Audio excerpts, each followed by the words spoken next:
Welcome back to my channel.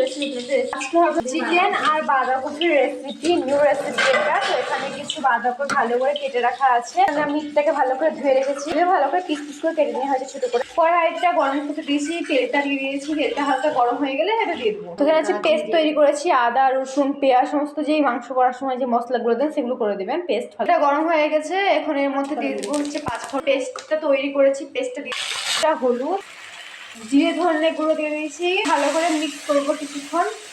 কেটে রাখা মিটগুলো দিয়ে দেবো এইভাবে। দেখুন মশলাতে মিটটাকে ভালো করে আমরা মিক্স করে নেবো। দেখুন লবণ দিয়ে দিবেন। দেখুন সিদ্ধ করার জন্য জল দিয়ে দেবো। মানে আমরা 1 বাটি জল দিয়েছি, আমরা হাফটা দিয়েছি। মাংসটা ভালো করে পিছনে সিদ্ধ করতে হবে, তো ভালো করে কষে নেবো। তো হালকা একটু গরম মশলা দিয়েছি, কষা হয়ে গেছে। এখন এই বাঁধাকপিটাকে দিয়ে দেবো, ভালো করে মিক্স করবো। ভালো করে মিক্স করে নেবো মশলাটার সঙ্গে বাঁধাকপিটাকে। বাঁধাকপিটাকে ভালো করে আমরা মিক্স করে নিয়েছি। এখন কিছুক্ষণ জলটাতে রেখে দেবো।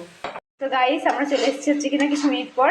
দেখুন কি সুন্দর হয়ে গেছে চিকেন, আর যেই বাঁধাকপিটা ছিল ভালোভাবে মিক্স হয়ে গেছে। দেখুন কি সুন্দর লাগছে দেখতে, দেখতেও ভালো লাগছে, খেতে ভালো লাগবে। তো অবশ্যই আপনারা ট্রাই করবেন একবার। আমরা এটার উপরে স্বাদের জন্য আরো এক্সট্রা ধন্যবাদ দিচ্ছি, আপনারা চাইলে দিতে পারেন না। ওটাতেও ভালো করে মিক্স করে নিয়েছি। আমাদের রান্না হয়ে গেছে, তো এটা এখন আমরা প্রস্থান করবো অন্য জায়গাতে।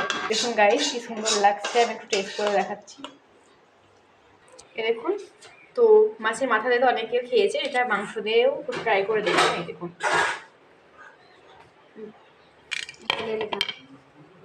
এই দেখুন তো গাইস আপনারা ট্রাই করবেন। তোমাদের নেক্সট ভিডিও পাবে। বাই।